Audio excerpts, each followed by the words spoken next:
Do you think the world needs saving? And if so, how? Okay. It's an interesting question. I definitely think the world needs to we need to raise our level of consciousness. I don't have too much doubt about that.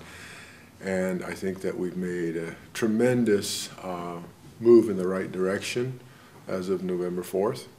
And I feel like there is hope, and that in this race that I've been talking about for some 9 years, 10 years, between self-destruction and saving the planet as we know it, because of course the planet will survive long beyond us.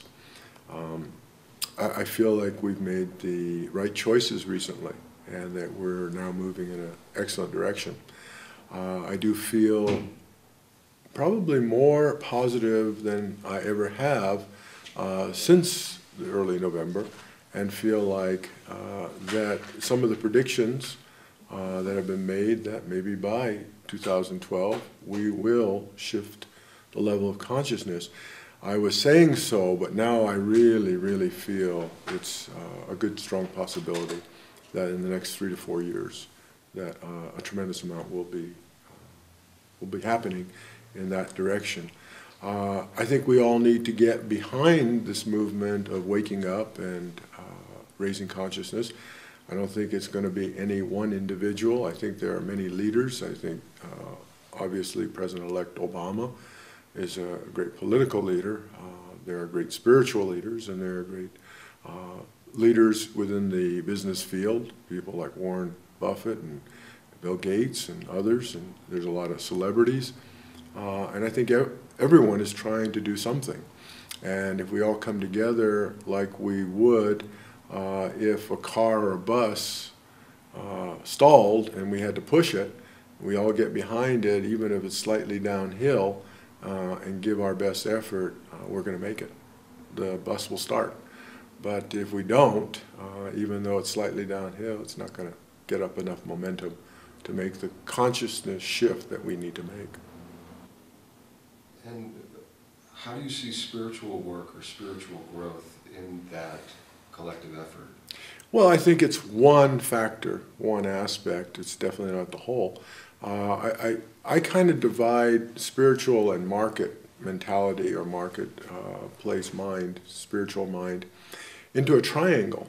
I've been working a lot with triangles lately, along with the big mind and big heart process, invoking different voices or different aspects of ourself. And the marketplace mind tends to be seen as almost opposed to the spiritual mind, or spiritual awakened mind. And I think when we look at it in a linear way, with the marketplace mentality, with our competitiveness, with our aggression, with our greed, with our need to succeed and all that over here, and we look at the spiritual, meaning that all this kind of stuff maybe seems too self-centered, too self-interest, too greedy, egotistical and all that, they seem to oppose one another. But in Zen tradition, we talk about the 10 ox herding pictures, and that 10 ox herding pictures actually being a path or a map of spiritual practice. If one really goes the distance, then the last picture of the 10 ox herding pictures is actually returning to the marketplace. And I feel that we need to do that on a global level, being that we move from the marketplace mind the first time maybe we really become awakened or spiritual, or have some kind of Kensho experience. And we tend to make this one over here, the marketplace mind, along with its competition and all that, wrong or bad or even evil.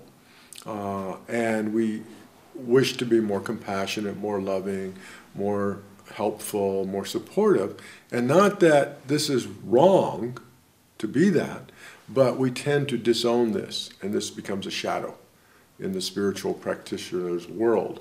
And when we look at it as a triangle and we move to the apex, and we see that the marketplace mind and the spiritual mind are both absolutely necessary to succeed and for the world to make that leap, because we're going to need all the technology, we're going to need all the advanced achievements that we have on mass communication, as well as the spiritual understanding of love and compassion and wisdom. And we put those two together at the apex. We embrace and transcend these two. What actually we have is what the final goal, if we want to call it a goal or final aspiration, of what Zen practice is, which is to embrace our competitiveness, our greediness, not disown it, but actually work with it, become the master of it over here, and work with our spiritual side as well. So from a Zen perspective, is world peace a possibility? Well, I don't know if we can answer that question. World peace, I probably doubt it. Waking up and having less conflict and less wars, I think is definitely a possibility. World peace, like we live happily ever after, I kind of doubt that, at least in our lifetimes. But I do think that we each have to make every bit of the effort that we can make towards that, even though we don't have maybe the anticipation or the expectation of seeing any of that in our lifetimes or even in our children's lifetimes or their our grandchildren's lifetime. But we still can make that effort in that direction and feel good about what we're doing towards that, even if it may never happen. We have a saying in Zen, it's kind of like trying to fill a bottomless well with a teaspoon of snow each time. We just make the effort, not figuring that we're going to ever fill the well.